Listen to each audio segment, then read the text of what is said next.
All right.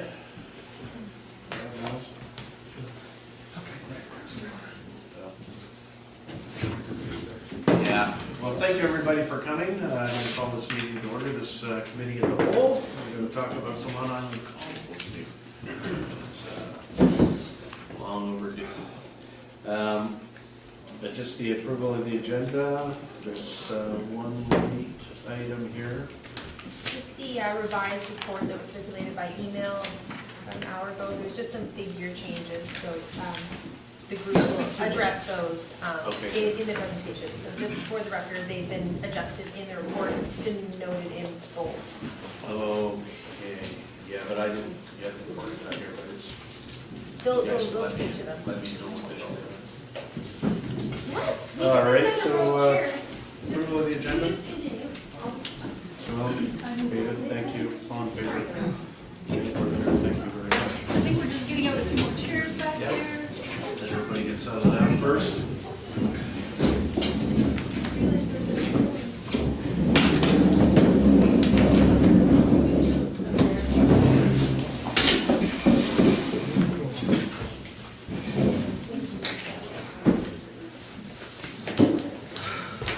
That's impressive. I don't know if we've heard her fill the council chamber. Sorry.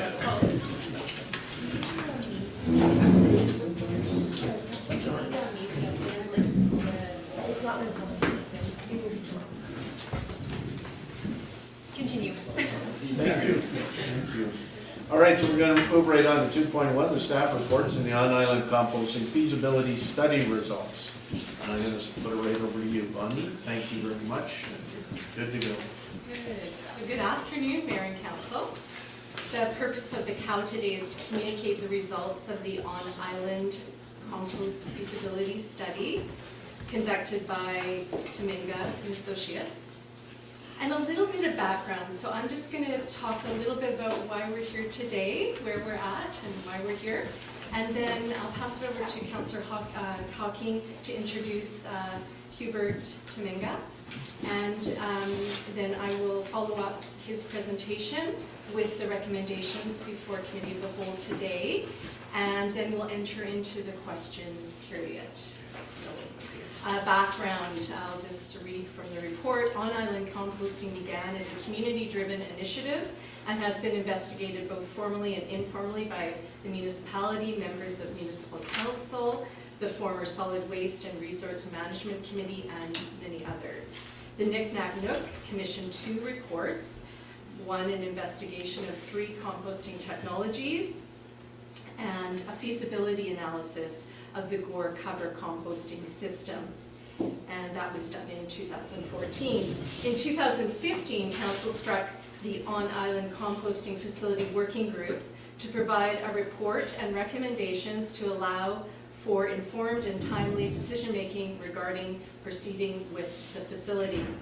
The On-Island Compost Facility Working Group produced a Phase 1 report and recommended that next steps be followed. So Phase 1 project report or project review, Phase 2 detailed feasibility study, public consultation, potential funding options, Phase 3 completion of funding arrangements, Phase 4 detailed engineering, procurement and construction, Phase 5 commissioning and commencement of operations. Completing a feasibility study was identified in the 2017 and 2019 island plans as a priority, and in the 2017 Bowen Island Community Energy and Emissions Plan as a key action to be completed in 2018. However, at the time, relatively low tipping fees and green waste volumes meant business as usual was affordable, and it was uncertain whether an on-island compost facility was economically viable. No further work was undertaken in 2017 or 2018. It has now become evident that since 2016, tipping fees have increased by more than 40%, and green waste volumes have increased by over 30%. In 2018, Harvest Power in Richmond, BC was closed, and as a result, Bowen Island's green waste is hauled to Pemberton, representing a significant increase in GHG emissions. All previous studies agreed that composting on Bowen is complex and would require a thorough financial analysis. The feasibility study completed by Temanga and Associates reviewed the past studies and included modeled cost-benefit analysis for current and predicted future volumes, as well as a worst-case scenario. Several technologies were reviewed, as well as potential sites for the operations, feedback quality and quantity, and regulatory requirements. A greenhouse gas analysis and basic site design were also completed. A survey conducted in the fall of 2019 had 300 respondents and provided valuable insight into the most important issues in the community.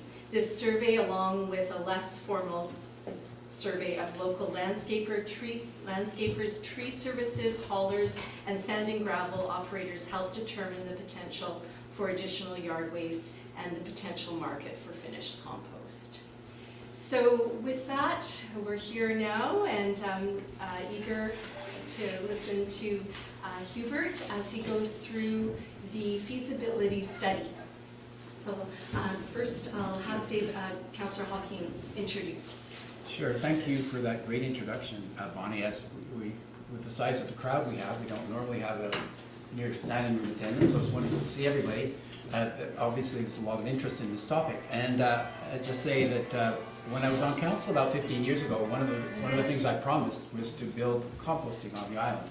I've been a little slow in living up to that, but was very keen to actually take action this year as part of our plan because of the changes that Bonnie mentioned in volumes and prices. But one of the other things that was really important was, and Bonnie mentioned this already, that Harvest Power closed down. And Harvest Power was a really well-capitalized operation, very professional. It was closed because of odor complaints, and it was chronic, they couldn't get rid of it. So we know that there's lots of people interested in this. We've got an economic opportunity to do it, but we also have a real opportunity to fail if we have something that ended up smelling too much and causing local problems with odor or leachate.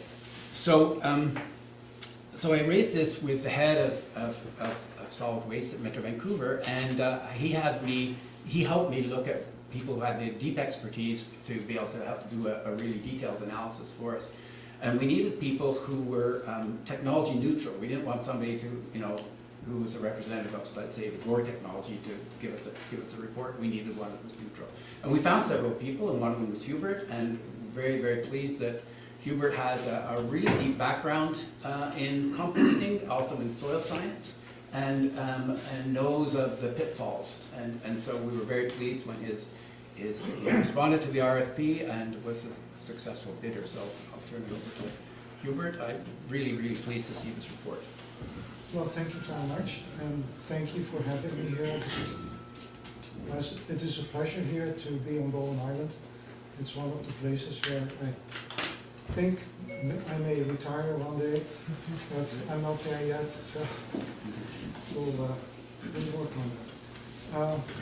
Yeah, it's a beautiful day out here today, and my car wanted to go to Cypress Bowl rather than to the ferry, but mine too. I steered the right way, so I'm here now. So what I'd like to do in the next 15 or so minutes, maybe 20, is go to some of the highlights of the report. As Councillor David said, it is complex, composting on Bowen Island. Composting by itself is complex as well. There are a lot of pitfalls, and I've seen some really good ones, and I've seen some really bad, and I smelled some really bad ones. And so I think if Bowen Island goes to the next step and builds one, that all these things have to be taken into account. So that is my framework, and just I'm putting it on the table here. I'm recommending a system here. I don't have any connections with them. I studied the system, I like the system, and that's what I presented. So there's no financial benefits for me from the system in New Zealand. So just putting that on the table, because that may come up one of these days.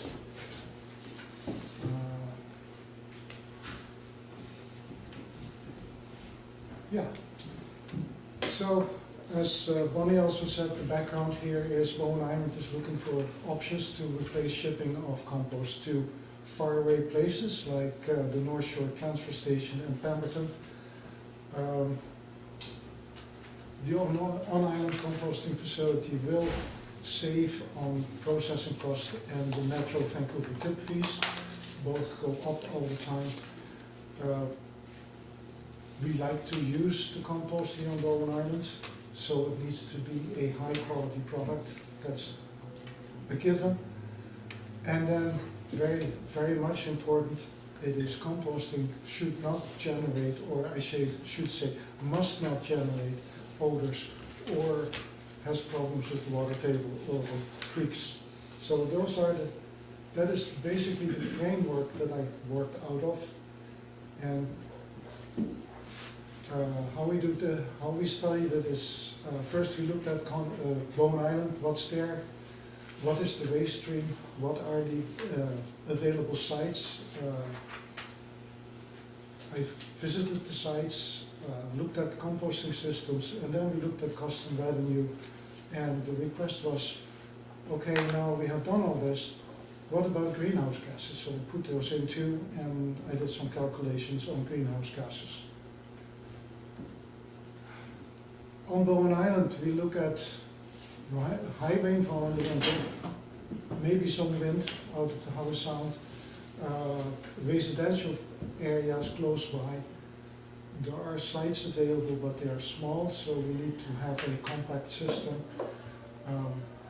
Normally, agriculture would take compost, or agriculture could house a composting facility. Unfortunately, we don't have that here. I think there's only 20 acres of agriculture on Bowen Island, which is great for the island, but not great for building composting facility. Then odor is a sensitive issue, so we have looked at all the sites that came up, see how far they are from the receptors, and we selected the best site, we think, with the best infrastructure in place and what needed the least cost to build it. And then of course there's the water issue. Groundwater is being used here.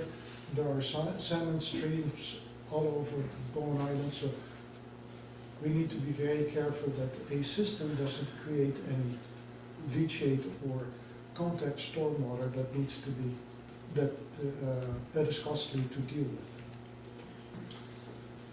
So we looked at about 5 sites around, and the bird site on Mount Garner Road is probably the best because it has infrastructure, it has a pad that we can build on, it has enough space on it, and there are the right people involved with the system that can operate a composting facility if they want to. Otherwise, it could be operated on the site, and the flow of material in and out is already established, so that is a benefit as well. It's a recycling site, and another good thing is it has the right zoning, because we don't want to go into a big zoning issue. So this will provide a graph of what is being generated right now. And there has been a little bit of fluctuation over the years. As you can see, we have 4 years graphs here, and it is not necessarily an upgoing curve because one of the years was lower than the previous and the following years. So there's a bit of fluctuation in it. The amount that is was generated last year, oh, that's the wrong way, is 582 tons, which is a little bit higher than we expected from the last 4 years, but it is within the range. So for the future of the waste stream, the blue line is what we calculated as the green waste that is being collected, and it goes from just under 600 tons per year to 800 or a little bit more in 2044. And then we did an estimate of how much volume would be generated if we use the green waste and mix it with the browns, because you need a good combination of greens and browns. There's a couple of ways to generate those numbers. One is take all the food waste and add it with 30% of browns, and then the other way is take all the food waste and add it with 50% of browns. So then you go to 30% carbon rich, which is the red line, and the green line is 50% carbon rich. What I expect is that the volume for the facility is somewhere in between, probably close to the 30% line. And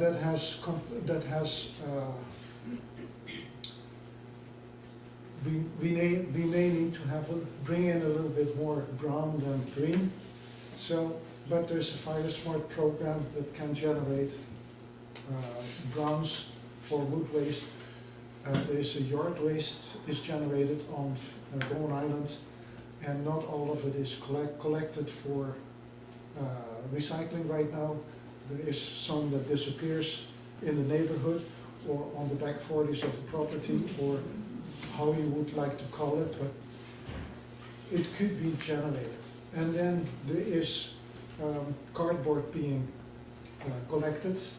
Cardboard is not worth very much right now, but it can be used in composting. So there's different browns that can be used to make up the right balance of the composting. So we looked at several composting systems, and this is a picture of the hot rod system in New Zealand, from New Zealand. It is completely enclosed system, but at the other hand, the receiving of material is not enclosed. And if we want to store material for a couple of days per week, because I understand Bonny Island has only one collection day, could be changed, but then we still have to store material for 3 to 5 days. It may be better to have a building around the facility like that, and that's what my cost estimates were based on. So we have a facility that has one of those units in, plus a big hopper, so there's less labor involved in setting things up.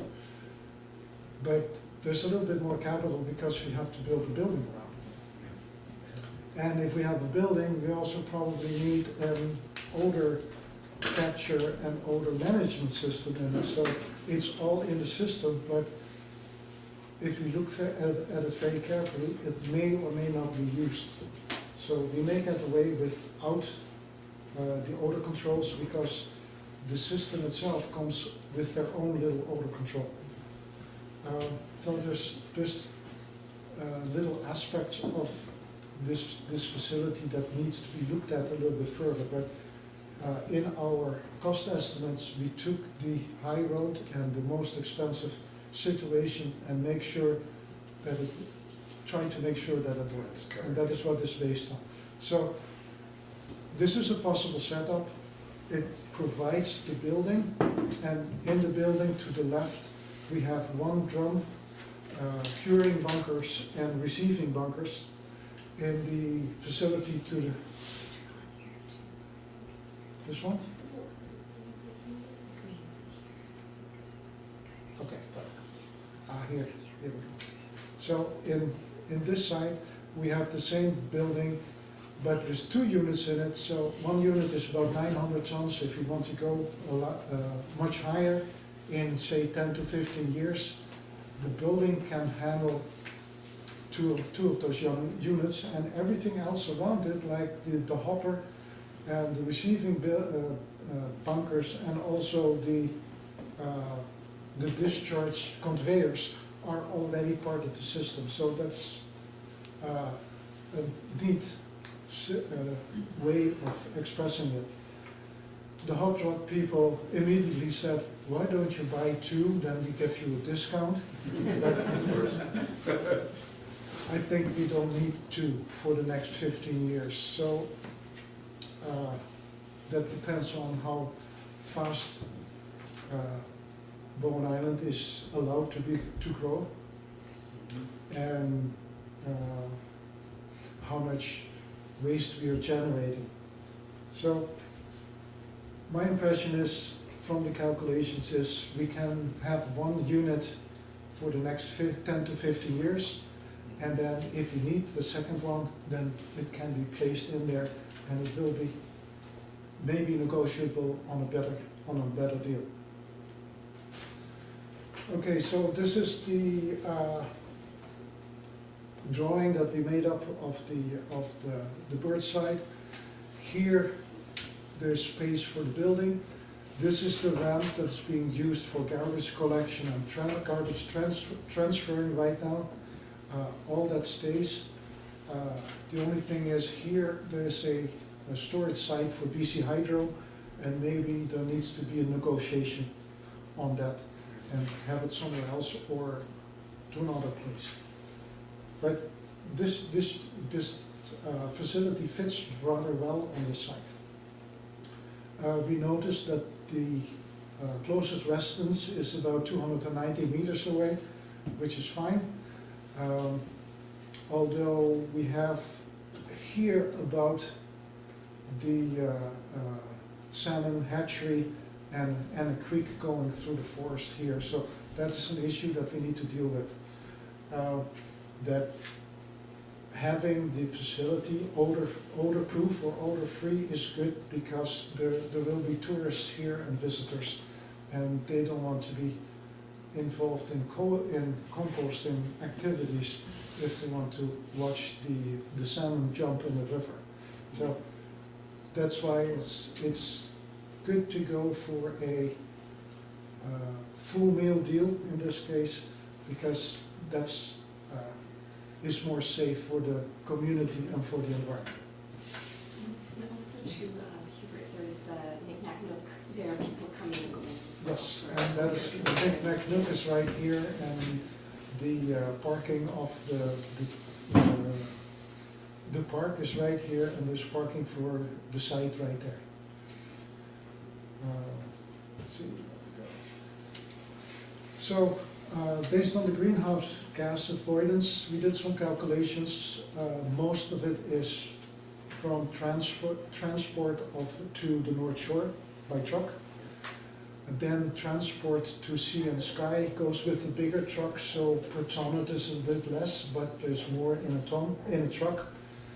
The amount of greenhouse gases per truck is different, is higher, but the amount of greenhouse gases per ton from Bowen Island is less, because the truck is larger and has relatively less greenhouse gases.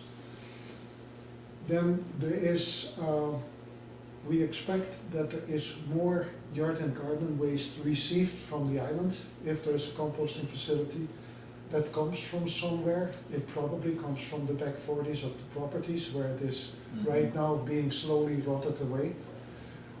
Rotting is not composting, so it generates greenhouse gases, but it is not a landfill, which generates a lot of greenhouse gases. So we're in between somewhere.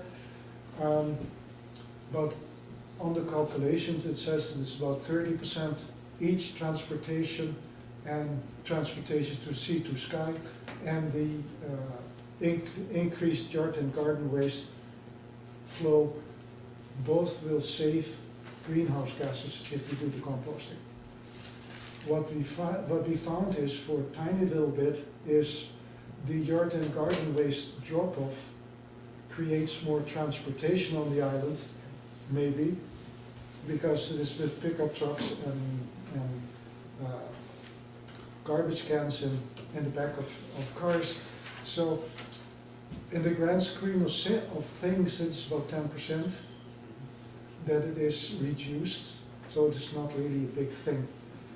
But we save on topsoil and compost from off-island, because we can use the compost here and maybe make the sand that is being brought in anyway, make some topsoil mixes here on the island and save some greenhouse gases on it, because that is about 20% of the savings is from where we take the topsoil and the compost from. So having said all that and keeping all that in mind, here's the cost and benefit analysis. There's a couple of remarks. It is based on 700 tons per year of operating cost, which is 3/4 to a little bit more of one of the units of hot rod. We have some compost sales, but based on the requirements or the results of the public questionnaires that we did, people don't want to pay that much for compost, so we put in $20 per yard, which is probably very low, but for the Lower Mainland it is high, but for Whistler it is half. So once, it is a number that I brought up, but once we have a flow of materials, it may be higher, because we may create very good compost here that is really wanted, and then being an economic facility, we can raise the prices. One of the things in this graph is we used the amount of green waste that was trucked off the island last year, and used that as a cost representative. That may be a little bit unfair, because next year it will be higher. 5 years down the road it will be much higher. So using it on 582 tons is a very conservative way of working with the numbers. At the other hand, the transportation to the North Shore is 200 tons right now, and that is a real number and sits for the next 7 years. The tipping fee right now is $100 at the North Shore transfer station. I would feel that it goes to $120 really soon, and probably higher. So if we use instead of the $300 here, a number that is $335, which I used in my report, we nicely break even with the 582 tons. But if we use the 300 tons, then it breaks even with 625 tons of green waste being collected, and that is mostly food waste and a little bit of yard and garden waste. So within probably 2 to 5 years, this will be great, because we have the higher tip fee, and we have the higher number of tons that are being used. So although we say in this actual picture, okay, we lose $13,000 per year on the composting facility, because everything else is included in the operational cost, including 25-year payback period at 5%, which is really high under these conditions. So everything is included, and $13,000 is a lot of money for me, but it may not be a big amount for the council to make a decision on, because there's ways to deal with it. Then here we have the subsidy analysis. This means that Carla did some phoning around, and she found that she could find $320,000 with a part in very low interest loan, with a repay period of 25 years. So we have that included here, and from $1 million and a bit, it goes now to $760,000, which is a really nice way of lowering cost. The operating cost will be a lot less because we have only 1% interest, and we have to pay less money. So then still we looked at $20 per ton per yard for compost, which is low. We look at a little bit more at $320, which is a fair way of working, and we look at the 650 tons of yard waste replacement. So now we're suddenly looking at 61,700 for plain profit for operating a composting facility. We don't need to pay anything off for this composting facility because that's all in there. We don't need to write off anything because it's all in the operating cost. So looking at this, I say to myself, this is a pretty decent deal. So we get everything, we find some money, and there's some money left over at the end of the year. So the conclusion is, based on technology, this is feasible.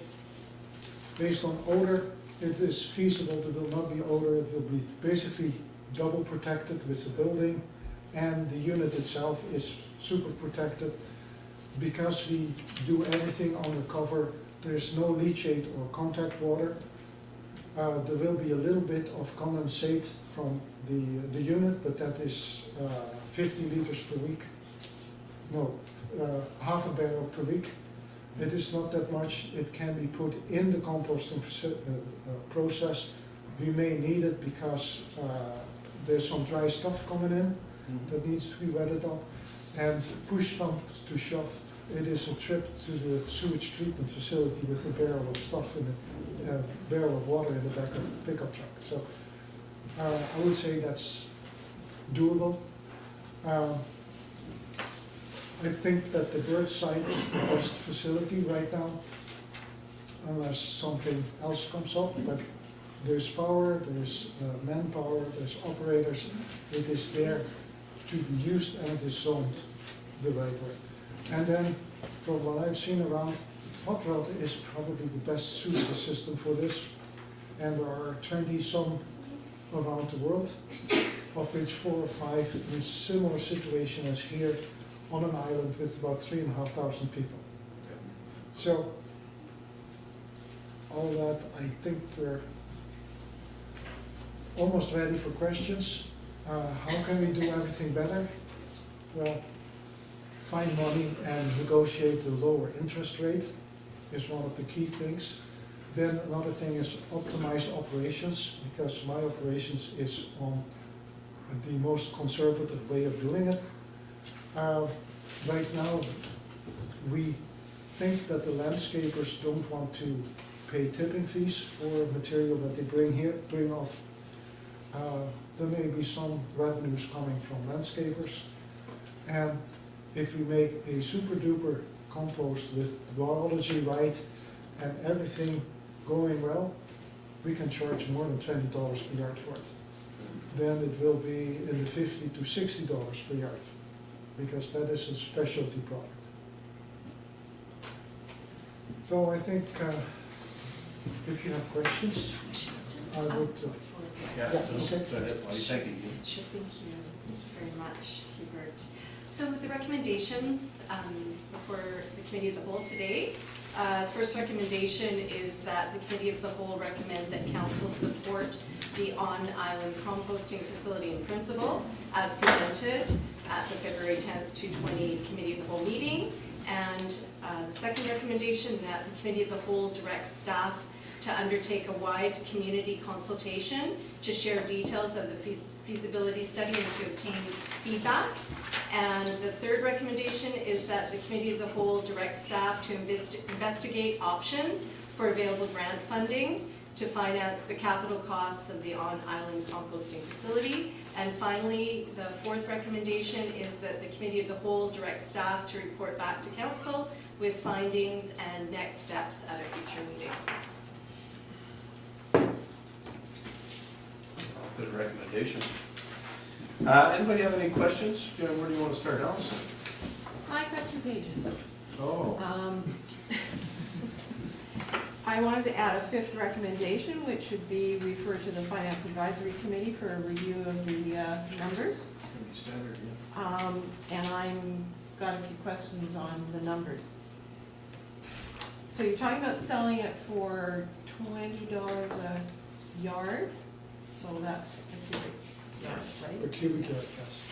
How does a cubic yard relate to a ton or tone? Because all your numbers up there, if you put one of those Yes, spreadsheets, you're doing everything in tons, and then you've got $20 multiplied by a number of tons, so I'm, the easiest way to answer your question is coming up with a rule of thumb. From the composting perspective, if there is 1 ton of composting material going into a composting facility, it generates about 1 yard of material. So the easiest way is if we process 700 tons, there will be 700 yards. But the sale of compost is not by the ton, it is by the yard. yeah, that's okay. So- So that, But this translates it, the cubic yard translates under normal conditions to about a Yeah, ton. that is based on incoming material. Yeah. The other thing what we can say is there's about 2.5 yards of compost in a ton of compost. But we're not dealing with tons of compost here, we're dealing with yards of compost. Yes. So it's a bit tricky to do, but using the rule of thumb for the production of compost, 1 ton that goes in generates 1 yard. Okay. And that 1 yard needs to be sold or given away Yes. or whatever we do. Which is a point also. okay, so the other, sort of just a basic, so green waste is mostly, you're assuming mostly food waste, if I'm reading the report That's correctly. correct. Right now, that's correct, yes. But I know in my neighborhood, food waste is probably about 20% of what goes out, the rest of it yard waste. So I wasn't quite sure how, and it all goes in the same truck, so how do you know what's what? From what we discussed with Louise, about 85 to 88% of what she's picking up is food waste, and the remainder is yard waste. I think that's right. No, about 35 to 40% food waste, Okay, yeah. But we also have to take into consideration seasonal. Because Yeah. right now, we'll probably be at least 80 to 90% food waste So- for at least 4 months, Yeah. right? But generally speaking, annually, Lower Yeah. Mainland, and we're not any different, it's 35 to 40%, or 25% of what people buy every week goes into food waste. okay. That needs to be fixed. Okay, so that, So that means that it becomes a little bit easier to relate to the greens and the browns. Yes, Yeah. yeah, for sure. So trying to understand the GHG chart, the amount, I think you said it's sort of 40 or 50 a week or something. The amount that we take to the North Shore transfer station, we truck it in one truck to the North Shore transfer station?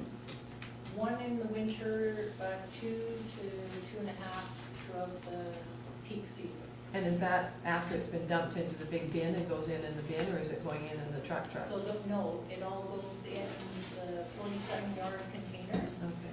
and approximately one a week at this time of year, but the peak time of the year, we're definitely 2, if not that. Okay, and then, once, how do they take it from the North Shore transfer station? Does it go into bigger containers, or how does it?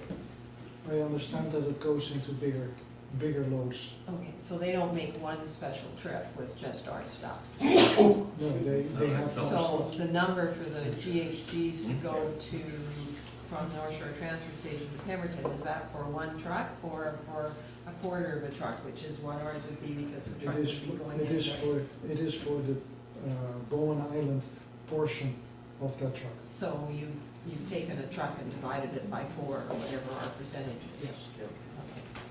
Wasn't sure about that. So I'm not sure I'm comfortable with the growth from 540 to 700, because people are putting out a lot of, I think part of the growth in the last couple of years has been people doing the fire smart stuff.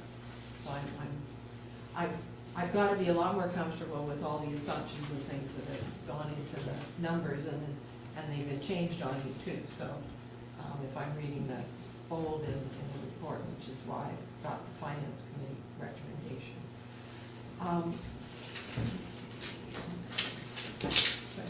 So how long does it take from the time you start processing it till you've got finished something you could sell?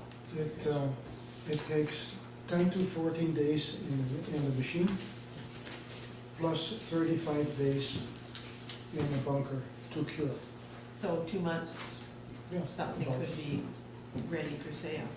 And is there a minimum volume it needs before you can turn the machine on? The machine goes on all the time, Okay. and if you put in less, then it takes a little longer. And if you put in more, then it goes a little faster. So the machine has a capacity of 900 tons, Per, at one time? no, per year. Oh, but, It is 3, so you keep 2.5 feeding it? It is 2.5 tons per day that you can put in maximum. Okay. And So it depends on, if we get 10 tons on a Wednesday, then you need to spread it over 4 days to put it in. If you get a little bit more, then you can spread it out to the week. But the maximum is 900 tons, or 922 tons or so, that the machine can handle. Now, all your operating numbers have been calculated to per ton or ton, how do you pronounce that? Anyhow, there's gotta be a basic, just operating cost, sort of some fixed, and then some of it's more variable depending on the volume. Yeah. So have you got a worksheet somewhere that could be shared that shows, you know, Yeah. what the total minimum cost would be, just on the 540, and then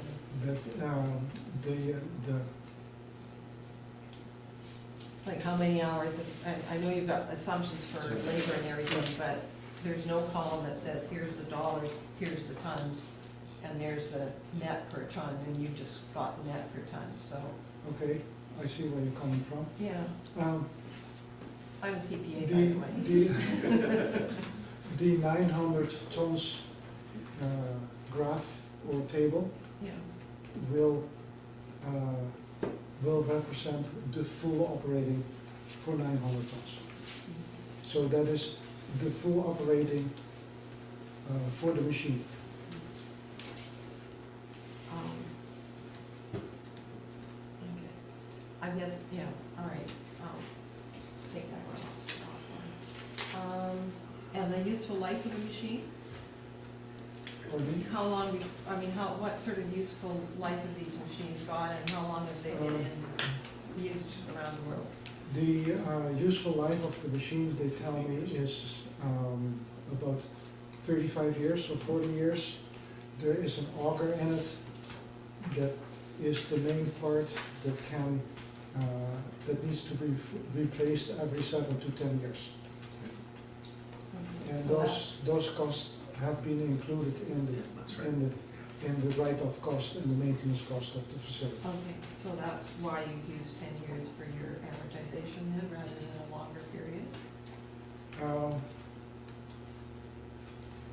No, actually, in the latest version that you will see, I write everything up over 25 years.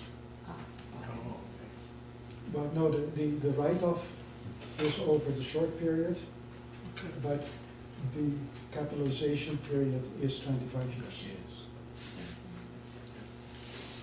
Okay, I'll let somebody else have a go and I'll wait through my. So Alan, in a word. Well, sure, I'll start out by saying I'm just delighted to see this report. It's been a long time that some of us on council have been watching this issue, and when we weren't on council too. This is an island that has always had a recycling depot since I've been here, which is like 27 or 8 years now, and has this ethic of self-sufficiency, I think, is what people will welcome when we can find the right way forward, and I hope we're getting closer. Anyway, just to say thank you for a very complete report. I'm wondering about the odor for park users. I'm glad to see that the odor situation is really taken into account, because the workshops I've been to and the meetings with operators and association and things like that, it was clear that one of the main things people can do, or communities can do, is reduce the food waste, right, to reduce costs, as Louise has just mentioned, but that the odor management is a huge issue, or it can be. And besides the residences nearby and the facilities that you mentioned, there's all the regular park users, which include most of the community in the area as well, and the park experience, I guess you could say. So I saw the measurements of distances and things like that, but if I was standing at the Knick Knack Nook outdoors in the parking lot, taking in my recycling, say, or if, would I smell anything? Most likely not. Mm-hmm. Okay, because I wondered if it would be different when, and I'm assuming it would be running most of the time, right? It will be 24/7. Yeah, okay, so there will be noise like a washing machine, would that be the kind of noise, or would it be like a truck engine, or? No, it's for noise. The noise will be very low because there's a very small engine on it, and with gears that auger. Yeah, it just turns the auger, right? It's a big auger, Okay. and so it's. I wouldn't be concerned about noise. Okay, because I was thinking about the park experience, I was wondering about fans. I saw the biofilters and things like that, and having, you know, walked outside of livestock barns and stuff, it can be extremely noisy.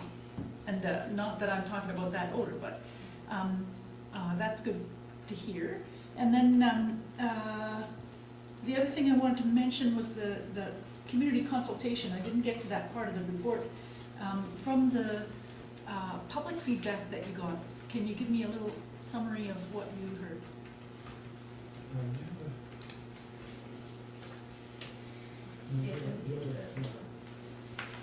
Yeah. I'm sorry, I was looking for it. Or tell me what page in the map. That's right at the end, so- Oh, okay. You can tell I didn't get all the way through. Because to me, while you're finding the page, it's just that, to me, there's a huge community education, both ways kind of engagement, I guess is more what I would call it. And so I'm curious about what the uptake would be projected at based on what you saw.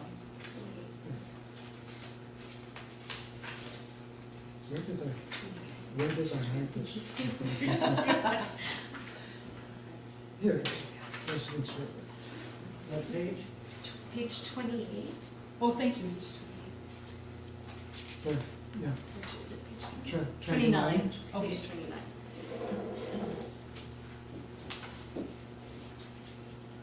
So, on the resident survey, we had 300 responses, which is pretty good, considering there are 1,400 and a little bit residences and 3,500 people on Bonny Island, so I think that's an excellent response.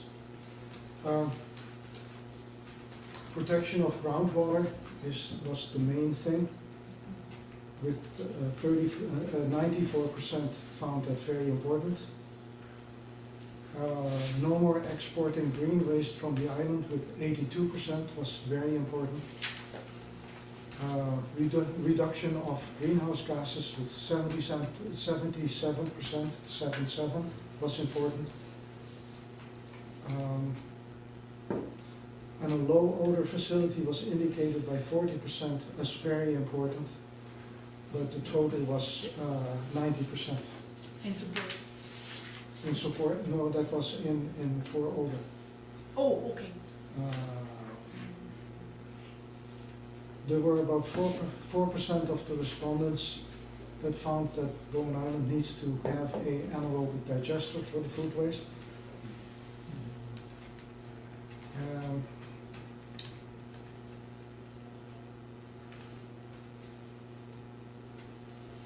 And a few indicated that compost should be biologically active, which compost is normally, but you can make compost more biologically active by inoculating it or curing it a little bit differently.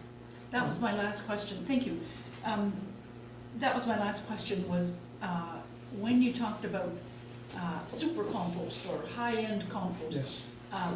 what would be the steps to make something that was high value? One is finding out if the population or the clientele is willing to buy it. I think that is the most important step, because if they don't want to buy it, it's no use doing it. So, secondly is the composting itself is a balanced process, so there's not much that can be do about it. Once it is done right, we need to keep it that way, and one of the things, there's a couple of processes that need to be in place. One is aeration, which the machine does. One is the C/N ratio, or the browns versus the greens. And once we have that established, that creates real good compost in a regular, short duration. The third one is, once it comes out of the machine, to inoculate the compost before curing with bacteria and fungi and actinomycetes that the public wants to see. Right, okay. And then do extra.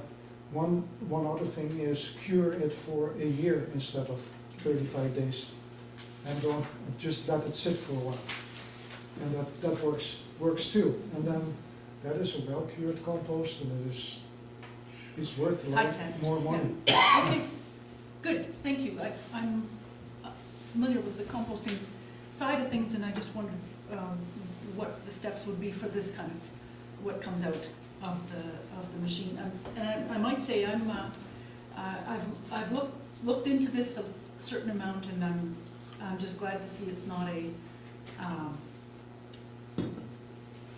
what's it called? It's not a non-aerobic one, not an anaerobic one that's being suggested, because I think there's issues there, all kinds of issues, but anyway.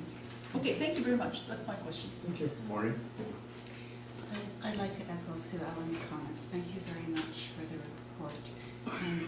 We spent some time a couple of years ago looking at this whole area quite closely, and it was good to have a number of things that we thought were good ideas affirmed, including such things as the location, the potential location, And while you did not come to a landing on the same recommended technology, I appreciated the analysis that you provided. What you said made a lot of sense to me. You also pointed out some things that I don't think had been top of mind when we were looking at this earlier on. The status of bird itself from the perspective of Metro Vancouver, needing clarification around that. The potential need for setbacks on the park side.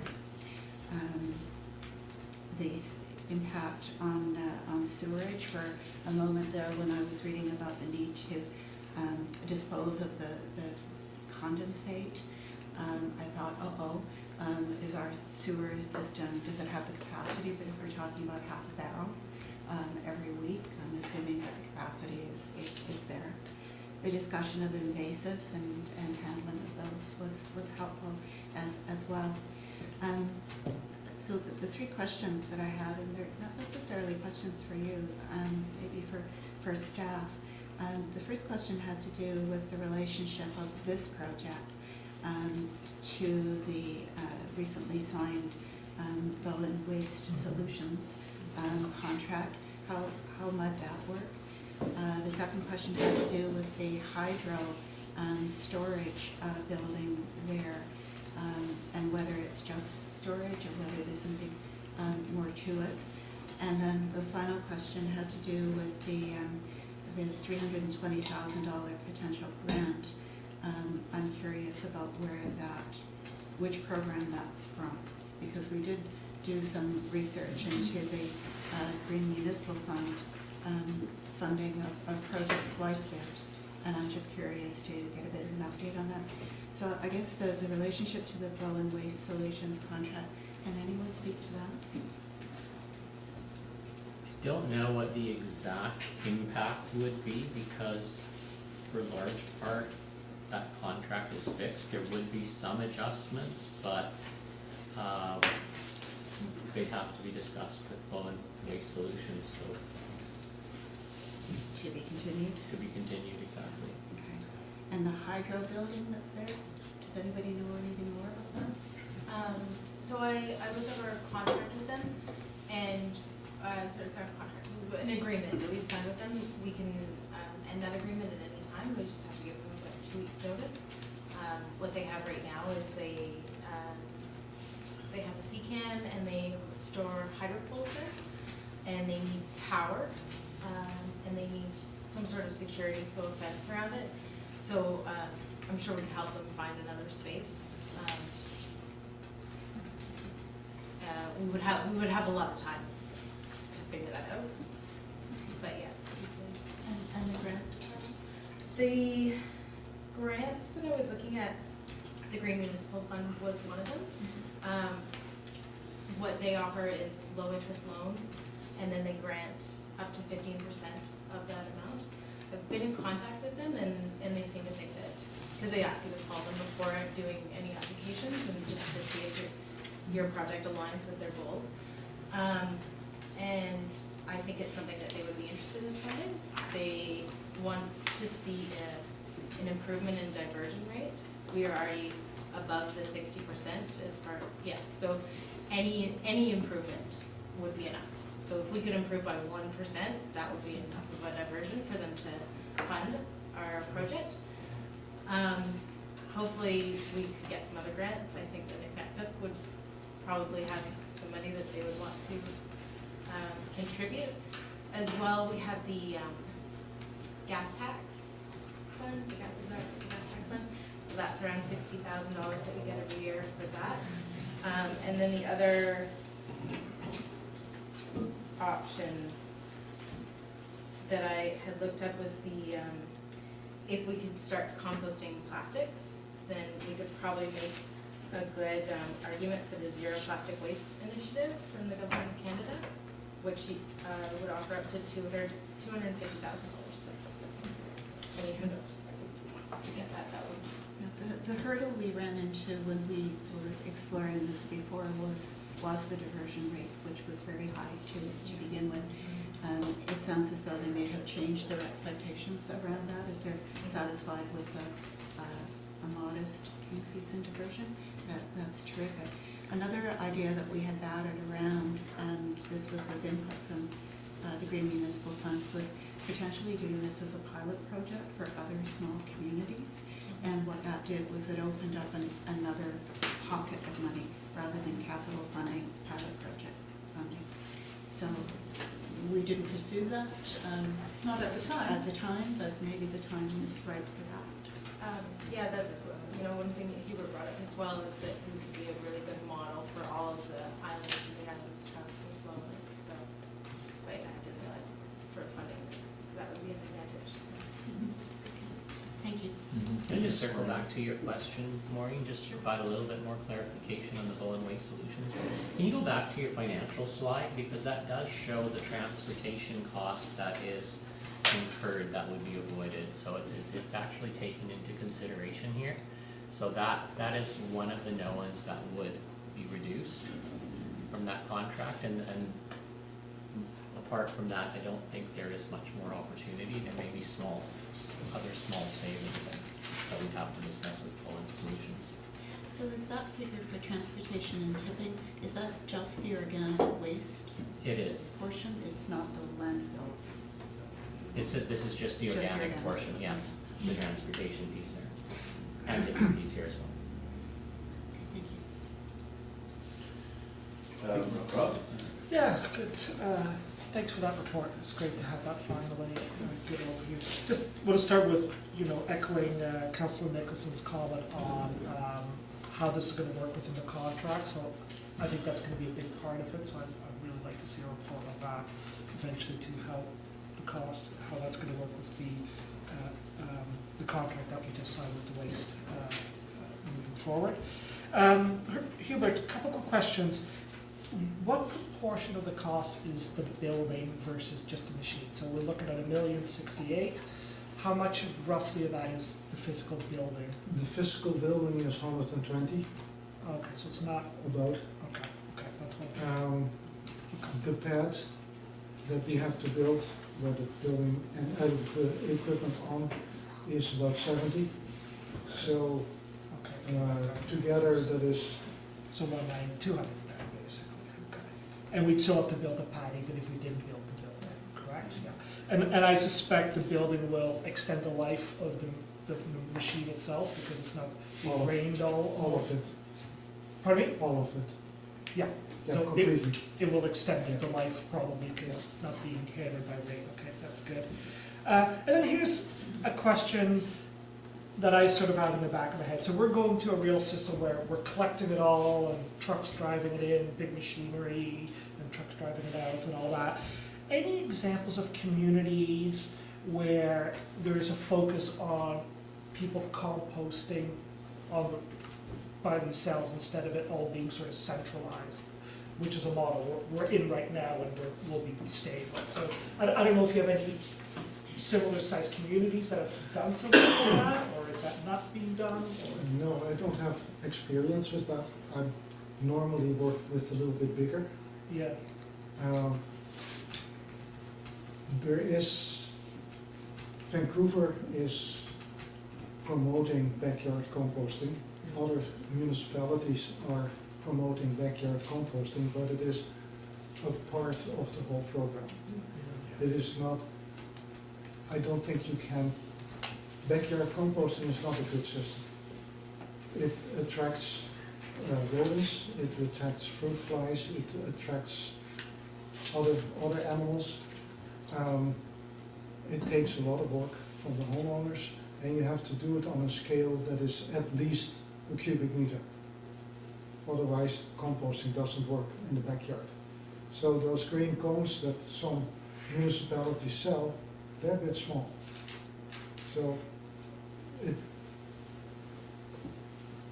from my perspective, they don't really work, but it is a good way to keep yard waste and some kitchen waste, uncooked kitchen waste, on the property. And so if the cooked kitchen waste and the meat and the dairy products and so on are kept out of the backyard composting, it has benefit. But if then you need a system for receiving that material, which you don't want to have in the backyard composter, which means that the material that's being collected is of a lesser quality than what you use in the backyard. Backyard composting is high grading your waste, basically. You take Is the what, sorry? high grading, you take the best that you can and you use it in your own composting facility. And the remainder that you don't want is going, oops, in the green bin. At least that's what we do in Vancouver. So, and then if Vancouver, the city of Vancouver ships it to either the facility in Latmore or the Vancouver facility, then they deal with it. I don't know where one wants to go with that. I think it is a discussion that needs to be brought up. Do we, how much material can you collect versus how much material you want to be left on the property? And just running this machinery, how much energy is it consuming when it's being operated 24 hours a day? It is a relatively low amount of energy. It's in my report. I don't have that number in my head, but it's 20 to 35 kilowatts per ton with cost for electricity at 12 cents a kilowatt. Yeah. So it's not very much, it's pretty it's not, efficient. it's not that much. Thanks. But following up on that, is there a commercial rate, which is one standard rate? But this wouldn't get out of, like, the residential rate is a tier 1 and a tier 2. So I'm not sure whether this would get, we'd have enough volume to get us out of tier 1 and into tier 2 use per month. Oh, I think so. Yeah. Is that it, Rob? That's it, yeah. Okay, thank you. Just your point, I guess the people that are composting at home, and those are the people that choose to do that, that's not counted in these numbers at all. You know, we're just talking about the stuff that's leaving the island, and the stuff that's getting tipped at the other end. So that's kind of what we're working on. David? Yeah, thanks, Gary. So, like others, I want to thank you for this work. It's really been a long time coming, and it's really great. I really appreciate the conservative use of conservative assumptions, so that, you know, we're not sort of thinking, oh my goodness, I hope this thing works out. You present it in a way that's really conservative, and that's really great. Now, I have a question that came to me. We have regenerative agriculture group on the island that's really concerned about what Sue Ellen was talking about earlier, and I'm going to read you a question because I couldn't answer it. I just got this afternoon. So currently there is no mention of testing that can establish the balance of the micro populations in the finished product. The cheapest way of doing that is by someone trained with a soil microscope. I don't believe we can claim to achieve high quality compost without regular testing of the biological makeup. Can you respond to that? Yes, I can. There's a group that is started in Oregon by Elaine Ingram, and they have different locations. There's one location, one guy in Brackendale, and that's in my report, and one guy in the Lower Mainland somewhere who does that work, who can go and does the soil analysis based on microbiological. So yes, we can do it. The question is, as I said before, do we want to do it? If we say we want to create that compost and it needs to be very high level, sure, but someone has to pay for it when they buy it. And that is weighing of the benefits and the drawback. But yeah, we can do it. The people are there, and Elaine Ingram's group would love to work with this and have this facility as a satellite of one of their projects. Great. Thank you very much. I also want to just thank Carla for her work on this, because your relationship with the local community was critical, and Carla helped do that. So thank you very much. Yeah, she does an excellent job on that. Thank you, Carla. Indeed, Michael, go ahead. Thank you again. Can I just ask, as someone who has a garden, and I look around the room and here there's probably many other gardeners here, one of our biggest expenses annually, if I look at the invoices, is what we would call delivery of topsoil. And almost anybody with a sizable garden knows that they're going to have to buy sizable amounts, cubic yards, of topsoil. Now, when we talk about topsoil and when we talk about compost, are we talking about the same? Well, if I am going to buy cubic yards of topsoil, am I also, if I buy compost, am I buying, give me the difference, because people are going to get confused, and we know there's a market for topsoil. I don't think anyone would deny that. So if we can perhaps draw a little distinction between topsoil and compost. Yeah, that's a very interesting observation.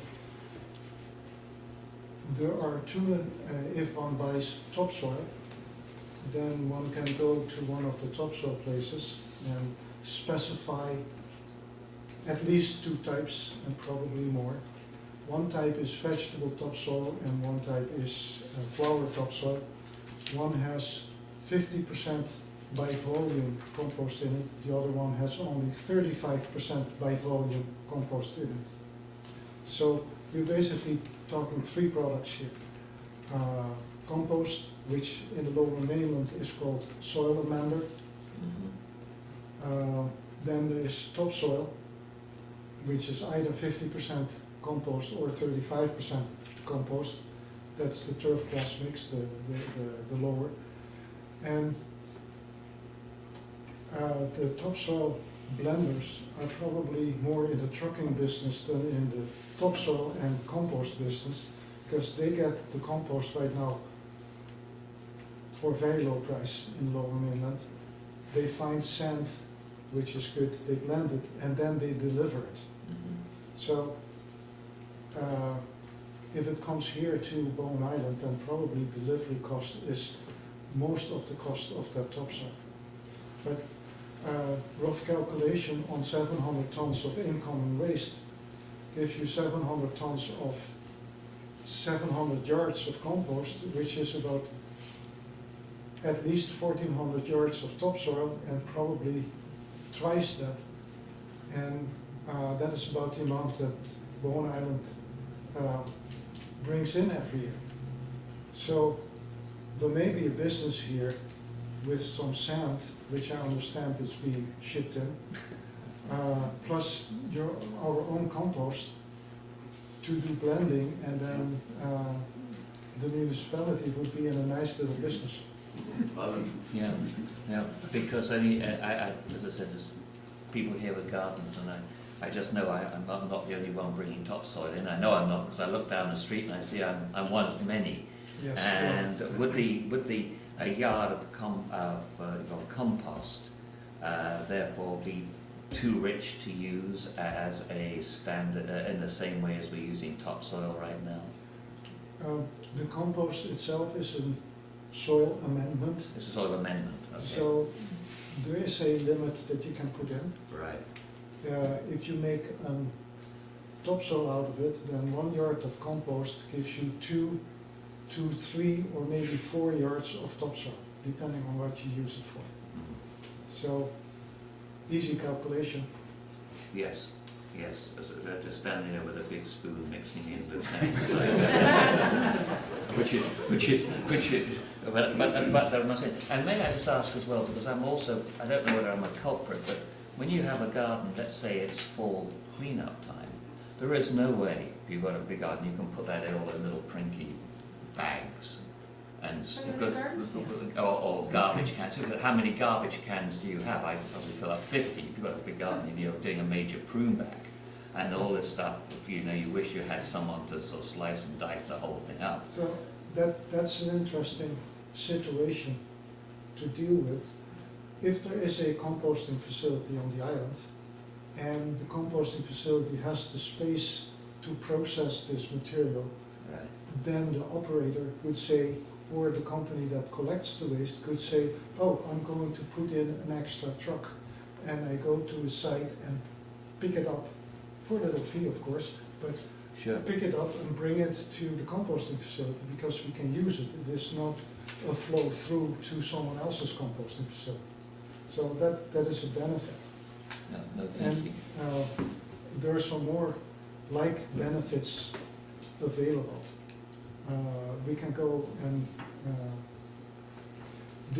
the facility needs this chipper The To- chippers, yeah. to chip the larger waste, yard and garden waste. But that chipper is not used 100% of the day. So it is an hour here and an hour there, maybe 2 hours here, 2 hours there, or half a day somewhere. But then that chipper could be hauled to your property and someone could feed, just like the people that do landscaping work and come with the truck with a chipper behind it. We can do that too, right? Yes, because at the moment we're having to rent that machine. Yes. And it chews everything up in record time, and everything just then seems to go into nothing. But before it went into nothing, it's just taking up as material cut down off trees and shrubs and bushes, takes up a huge amount of space. It sometimes finds itself maybe in a place where it shouldn't be, just to rot down quietly over the winter and end up in the bonfire or whatever else in the spring. So yeah, there's definitely a cycle there, and I know there are many people who would be hugely supportive of this project just because there is a need to properly dispose of garden waste, just as there is a need for first-class compost and also augmented to become first-class topsoil as well. So somewhere in this cycle, there is a business to be had. And that need is something that is, at this moment, very difficult to estimate. Because we don't know how many people like yourself want to go and rent the machine and bring that stuff, bring the yard and garden waste to the composting facility. We can guesstimate about it, but the proof is in the pudding. Once the facility is up and we have a chipper with a truck going to your property, then maybe the telephone will not stop running, right? So, which is a good thing for the island, but we may need that second composter earlier than we think. Maybe two. That is my thought, because having a chipper come to you is a great deal, even you pay for it, is a great deal better than trying to move all this armfuls of scratchy stuff over to a place which is almost, unless you have a wholesale truck or you're going to rent a skip or whatever else that is. And I think, yes, I think it is a market yet to be discovered. Thinking of starting an IPO on that, would you let me know? 'Cause I think it's there. Thank you very much. It's an overwhelming study here. You covered most of the bases. And Carla and Bonnie, thank you all for bringing this forward. My concern is this is going to be going 24/7, as you said, and we're just going to continue to keep, the organics are going to keep flowing out of the community, and they're not going away. As a matter of fact, they've increased significantly over the last little while. So what if we're not, you've got the bunkers in there, but, I just did some raw math here, and let's just say we're working on 700 tons, which is going to be 70 cubic yards of compost, not topsoil, compost. And that's an area of 30 feet by 210 feet. That's a lot of compost. And I'm just wondering, we've got other locations where we could truck it if need be, but would it have to be undercover, or would it? Not necessarily. Okay. It is better to put on cover, Yeah. but one could put it in lidded bins, Yeah, for okay. instance, for Yeah. outer lawn. Or of course, it's good when you have it in bunkers with the cover. It doesn't need to be completely enclosed, but front and back can be open, so that will work. I guess the other thing is, if we found ourselves overwhelmed with compost, and I don't know how it's gonna go, nobody knows what the demand is gonna be for the compost. If we found ourselves overwhelmed, we could always keep trucking it off the island. Yes, you can. That's an easy out, I guess. Yeah, and have a nice business of good quality compost. Well, yeah, well, I wasn't thinking so much, wasn't so much thinking about the actual compost. I mean, that would be ideal if somebody was buying off island. But I was thinking more of just, we can take the organics off. Oh, okay. Yeah. If we're getting blood, backed up. Because the bunkers, what are the capacity of the bunkers inside? I mean, that's pretty negligible. There are 4 by 4 by 3 meters. Okay, So yeah, they're yeah. pretty Well, decent. there's- They're pretty yeah, decent. But that's an interesting thought. If we get overwhelmed with organic, Yes, then I wouldn't stop it. I would find other ways to deal with it. yeah, And one deal is the chipper thing would be Yeah. good, because we can make colored chips that are very well received on yeah, the they are, garden path. absolutely, yeah, Either black or brown or even white yeah. or red. It's all available, then that is a portion. It's another market, yeah. It's another market, it's not a product. It is a portion of the yard waste or tree trimmings that can be extracted from the stream that goes to the composting facility and can be done, and something else can be done with it. Yeah, So Absolutely. then you have a market for mulch. So there's yes, absolutely. there Yeah, are 100%. things that can be thought about or that can be dreamt up if that problem becomes imminent. Yeah, I don't know if we want to be in the business, but anyway. The other thing is Bobcat, 35 grand, you've got that in the cost. The Vermeer, the wood chipper, I can't remember, how much was that? It was in there too, It's in but. there. Something like that too. How much, I'm thinking the Bobcat, they got a Bobcat right across the street at the works yard. Trying to get that out, that might be a little bit hard, but how much time would that Bobcat need on site during the day? Probably an hour a day. Yeah, It's So they not could- very much. yeah, so they could rip over and do it. And the same as the chipper. The chipper is maybe an hour a day, maybe 2 Yeah. hours a day, because those are efficient pieces of equipment. Yeah, But Yeah. you need the size because of the material that comes in. absolutely, It yeah. is No, I not- understand that, it's gotta be owned. It is not that you need the capacity to process. No, understood, yeah. I think, I have one more. I think that's about all I had. Over to you, Allison, and then Sue. I was just curious about for the question for staff, the survey. When was it done and how was it advertised and who did it? And So Carla, I was just when I was getting back from underway, so Carla can Mhm. answer.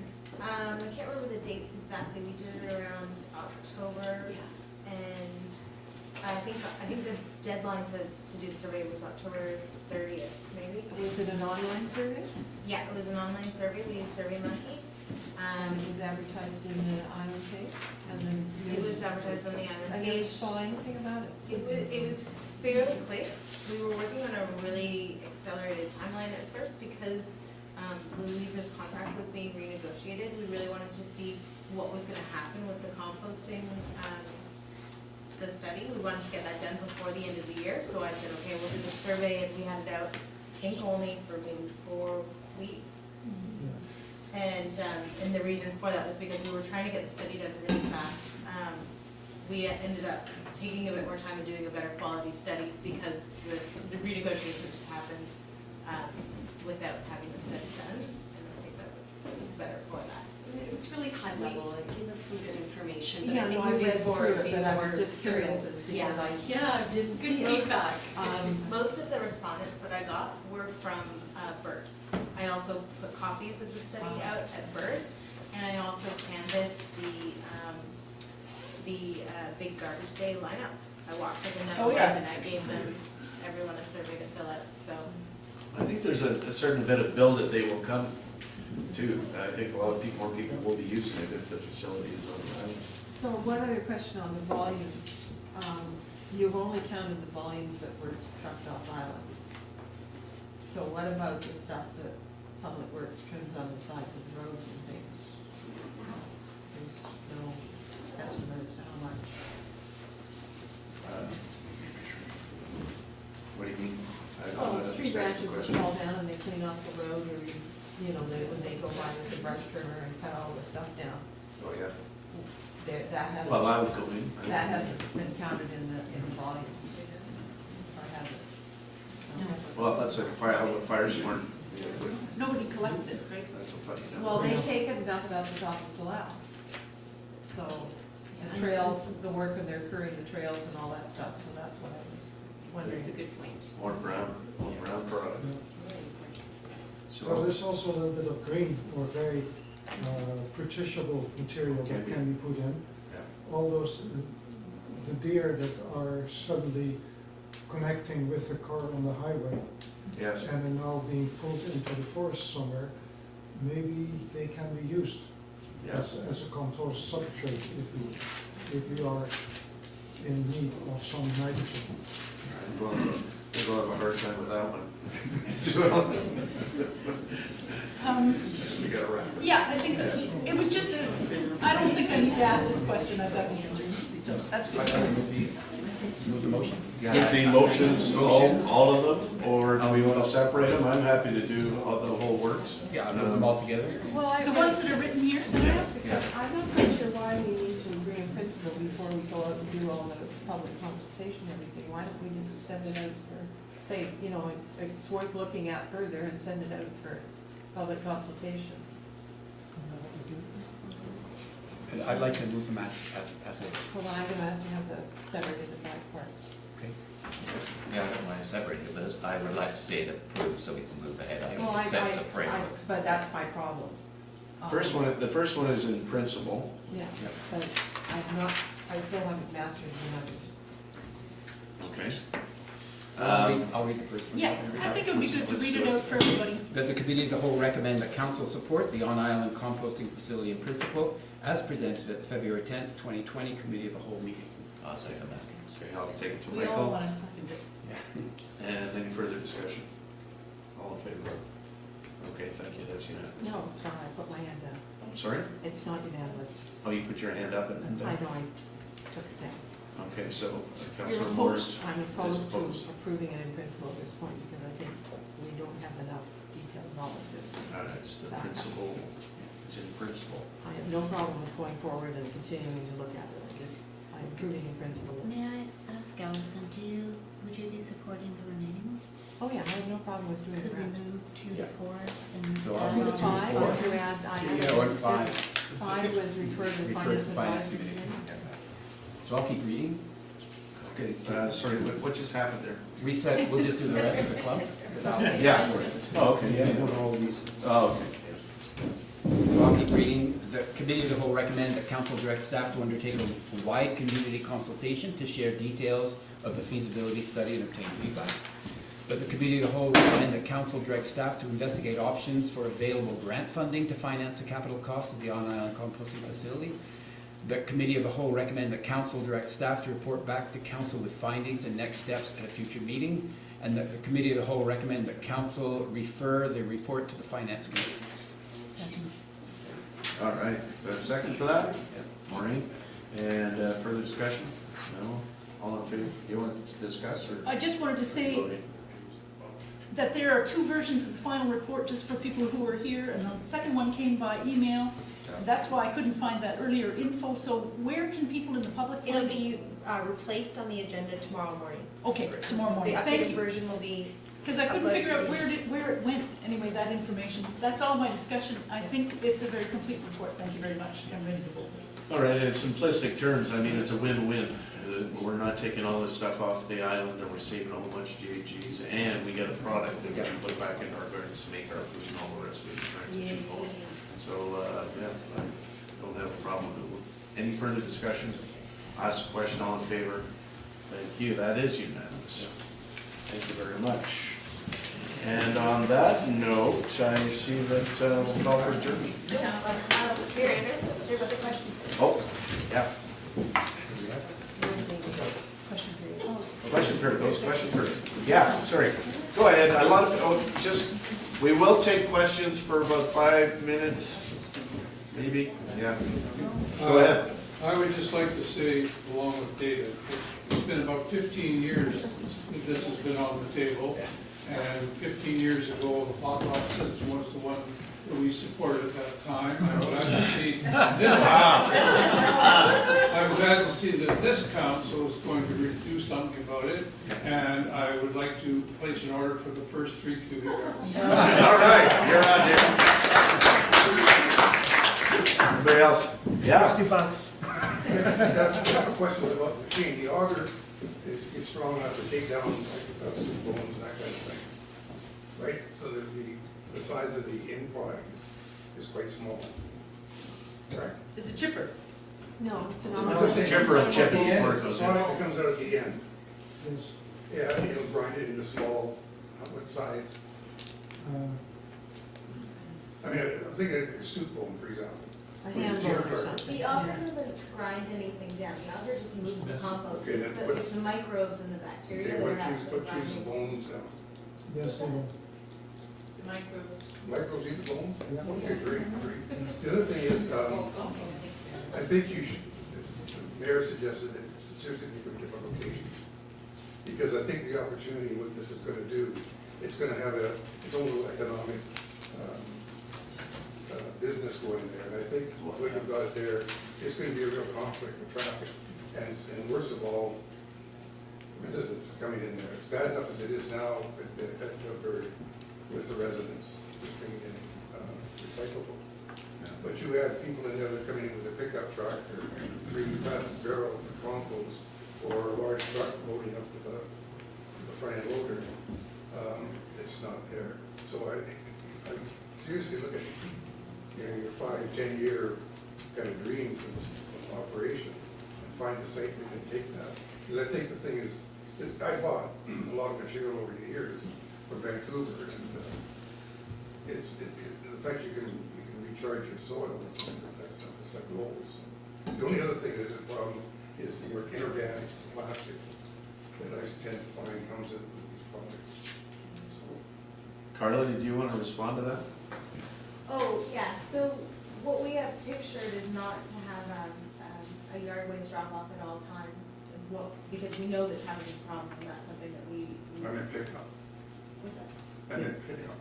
Well, for pickup as For well. my vegetable garden, I take 2 garbage tins home. Okay, fair enough. For the pickup, we also have discussed on our system, the satellite site would be the solar boat site, where there's now salt storage and some other storage. That could become a pickup site for compost or even solid one or any other operation. So that's away from. Yeah, no, I just think places like Robert, and you had your processing equipment, you're gonna have bins, either incoming, outgoing. I think it's a great idea. Logistics, with the work on those. Go ahead. Yeah. I'm really pleased to see that high quality compost is an objective. As a soil scientist, what are the indicators of quality for compost? The quality for compost, is that? Yeah, what are the indicators of quality? What does quality mean at the end of the day? Okay, there's different levels of quality. One is the regulatory level of quality, which is OMAR at this moment. It requires the compost to be free of fecal coliform and salmonella, and the metal levels need to be below the standards in OMAR. That is what everybody, all Basic. compost that you buy, that is the basics. Now, there are no other official quality standards for compost. We can bring in a quality standard that we develop here on Golden Island and say, our compost has these bacteria in it or these fungi and it works better.